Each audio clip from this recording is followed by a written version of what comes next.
yo, what the fuck? Man, what's good? We back with another video. Today about to be reacting to MOZZY versus PASO Heights. You feel me? This is swamp story shit. We've been going crazy with all this little swamp stories and shit. Y'all niggas can go back and watch some other videos too on bro. But I think this like a little shit with like him versus like these streets and shit. You feel me? Because I do think these streets is from PASO Heights on bro. But shit, we about to get in the video and see what this shit about. Welcome back to another episode of Swamp Stories. This time we head back to Sacramento, but before we get into the video, make sure to leave a like and subscribe if you're new. We are going to cover the whole country one city at a time, so please DM me on Instagram with stories about your city or neighborhood. So let's get into it. People who aren't from the West Coast often confuse Sacramento and the Bay Area. And let me be clear, Sacramento is definitely not the Bay Area. The Bay ends at Vallejo and there is no debating it. But in the Bay Area, Sacramento is seen as our distant cousin that we don't really like. They're pretty much like the cousin that wears your hand-me-downs and maybe forgets to shower every once in a while. But the good thing about this cousin is that you know if worse comes to worse, you can always... Every video this nigga do, he be always disrespecting Sacramento. What that nigga got with Sac, bro? This nigga funny as hell. Go sleep on their couch. But in all seriousness, there's a reason why Sacramento is perceived this way, and it dates back many decades. Back in the day, Sacramento was pretty much a retirement city. When Bay Area people wanted to buy big, cheap houses, they'd go to Sacramento. It was built as a suburban retirement city, and that's why many of the neighborhoods are spread out and look pretty decent. But in the mid-1980s, things began to change in Sacramento, and it all came down to a highway, US Interstate 5. Interstate 5 is a direct shot from Los Angeles up to Sacramento. During the era, and you know what era I'm talking about, the demand was high in Sacramento, but the supply, well, there was very little of that. And anyone who understands economics will take advantage of this kind of market. Low supply and high demand means higher profits. What it really comes down to is that you can charge way more when you have less competition. And that's exactly what many people in LA were thinking. So these LA people decided to use the I-5 corridor as a business expansion, and man, it was lucrative. These guys were making all kinds of money, so much so that they decided to move to Sacramento and establish themselves there. So let me get off topic for a second. While I was making the story, I really thought to myself, why did society decide that these were bad people? And how was what they did any different than what entrepreneurs and companies do? Just because what they sold could be... Motherfuckers like that always try to make the worst out of every situation and shit, you feel me? They always try to make the other side look worse than what the other side, you feel me? They be doing the same type shit, it's just like hypocritical type shit on bro. Bad for you? I mean, that makes sense, but under that same logic, shouldn't we make Krispy Kreme illegal? Am I right or wrong for thinking this? Let me know in the comments. But anyways, let's get back on track. The LA people originally settled in neighborhoods such as Oak Park and Del Paso Heights. That's why you always see them wearing red. Their parents and grandparents were all LA Pyrus. But things in Sacramento were pretty chill because everyone was making money.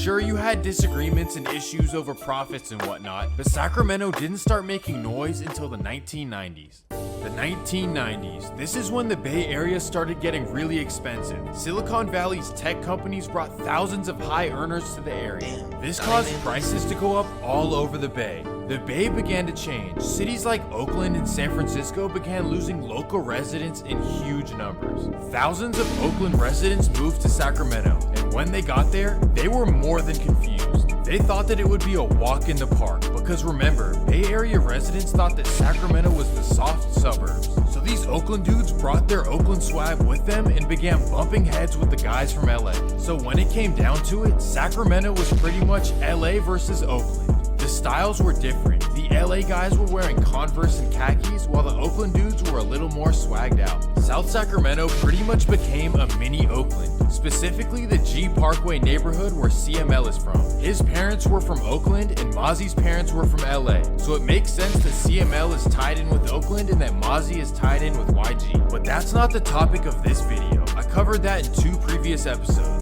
I do think that shit crazy how motherfuckers in Cali, like certain bloods beef with certain bloods and shit. Like, I don't know, understand like the whole politics out there and shit in Cali. That shit, like, you feel me? That shit definitely weird as fuck on bro. In this video, we're going to cover a whole nother situation that MOZZY has going on. But before we get into it, let me run the intro.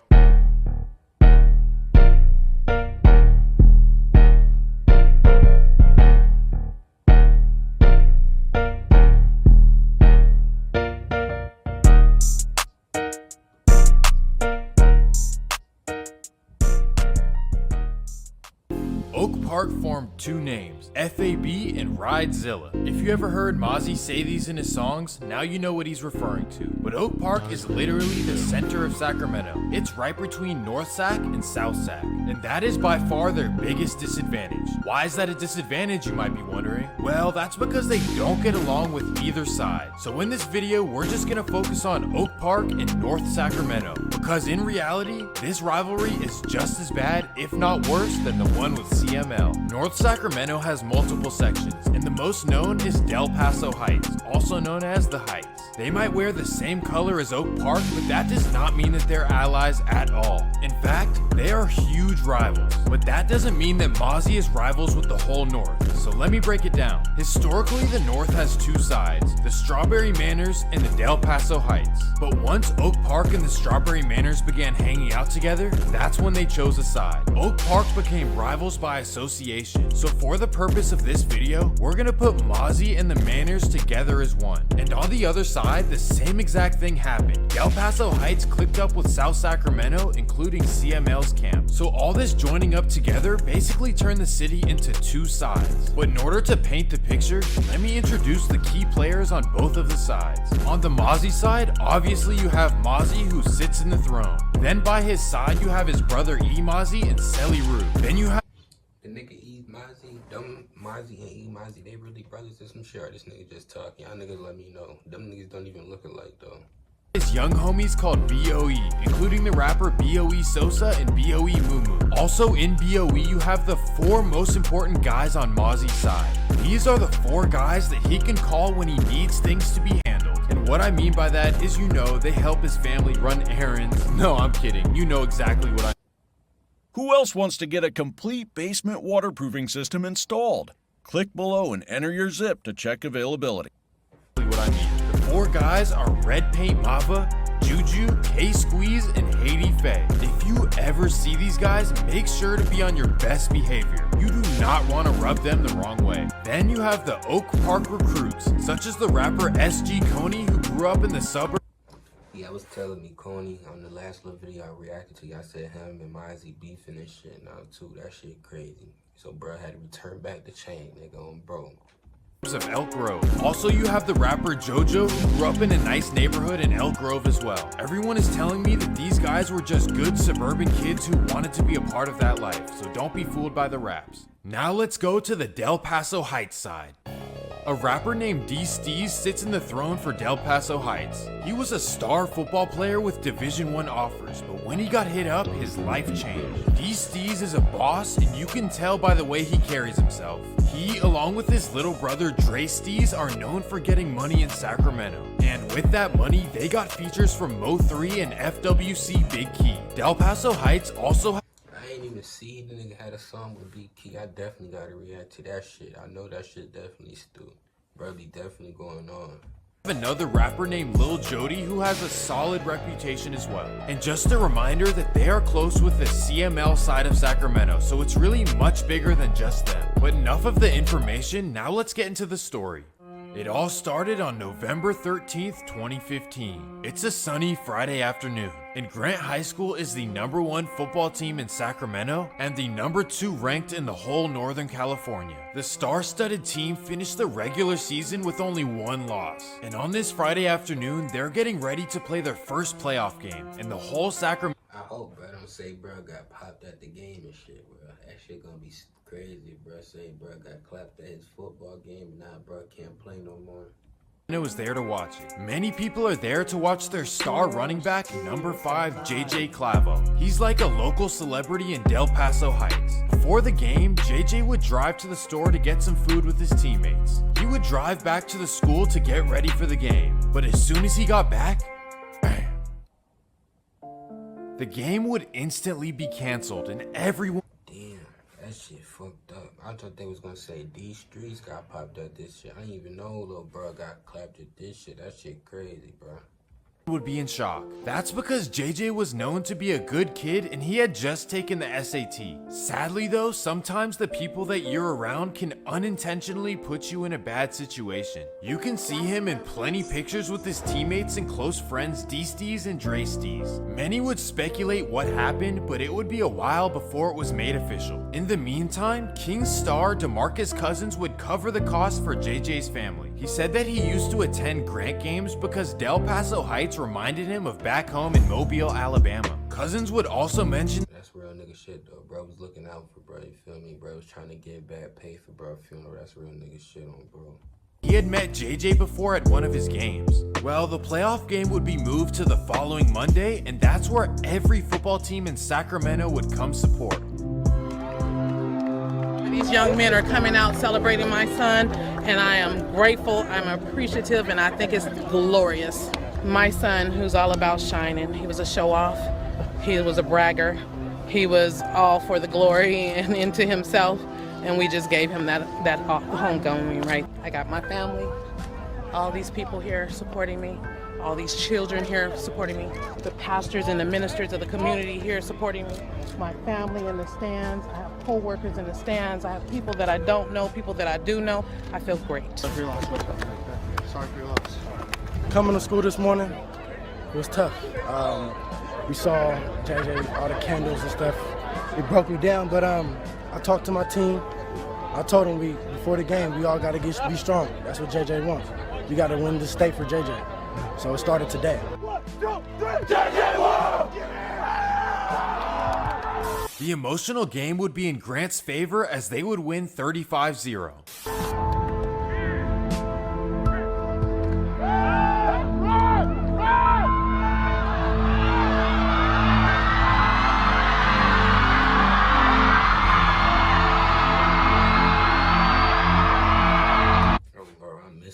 Football when I was young as hell, bro. I used to be nice in that motherfucker. Damn.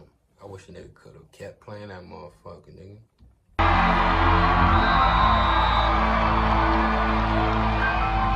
You think JJ would have been proud?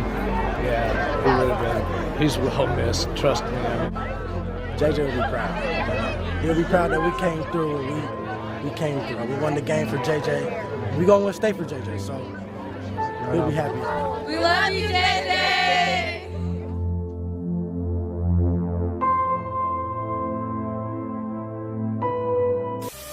More good news would come a few months later, February 19th, 2016. A Strawberry Manor teen named Kemonte Lindsay would go down for it, but Kemonte's mother would speak in his defense despite clear evidence of it being him. I believe that my grandson is innocent, and when they find the presumed whomever, let that be so. I believe he's innocent. I can now advocate and be aware and give parents tools and things that I missed with my son. And Clavo's son, JJ, he's portrayed as just a football player. He was involved in streets, and I discovered my son was as well, which I was not aware of.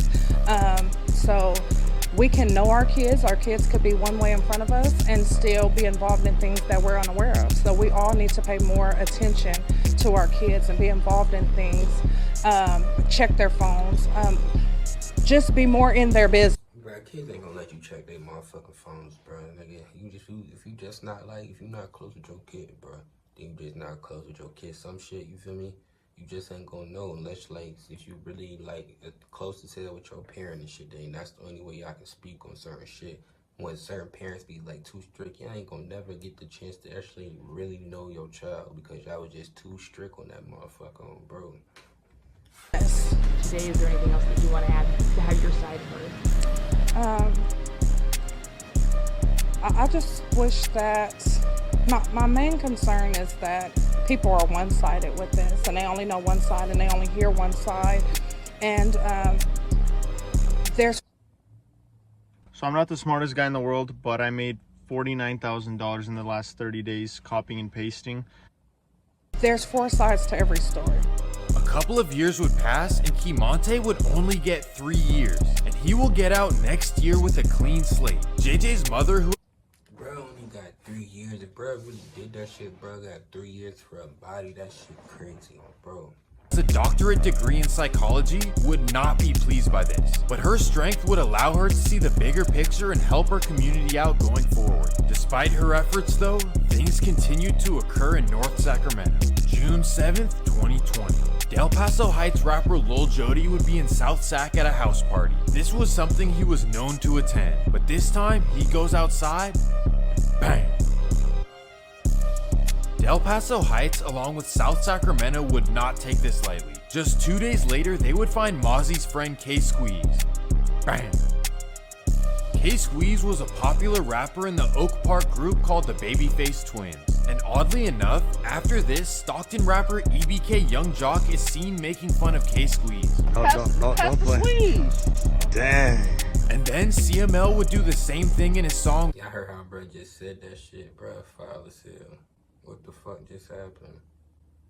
Hold on. May 23rd, 2021. D-Steez's younger brother Dre Steez would go on Instagram Live with Juju. Remember that I said Juju is one of the guys you want to be nice to? Yeah, that's the guy. Well, I guess Dre Steez owed him $5,000 and they would go back and forth on live. Right? Listen, you said you were sending me 5,000. He said he didn't. If he tell the truth. If he tell the truth, he didn't tell the truth. He didn't tell the truth. He didn't tell the truth. On 3700, he didn't tell the truth. He's whooping. Talk to you, I just needed to know if he was gonna send my 5,000. He not sending it. He broke. He just spent all his money on tea. He said he spent all his money on tea. And all his money. 5,000 not nothing. 5 ain't nothing. So why you can't give it up? See, I don't got cash. Fleecies, K-Squeezes is, all them is ran into him. You ain't ran into out. I just found out about you 75 minutes ago. I don't know you. 4 hours later, Dre Steez would be at a house in the suburbs of North Natomas. He would go outside to his car and bang.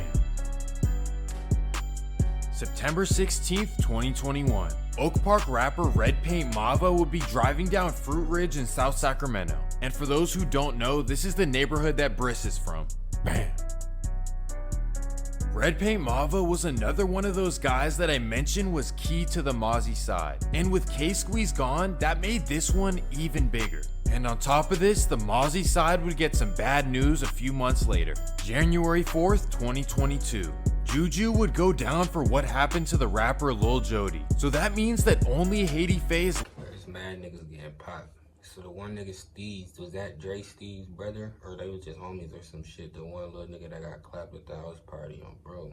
left on the Mozzy side. 3 of the main 4 are now absent. Man oh man, if you ever thought my last Sacramento video couldn't get any crazier, I think I proved you wrong on this one. This whole situation is sad all around, and at this point, we can only hope for peace in the future.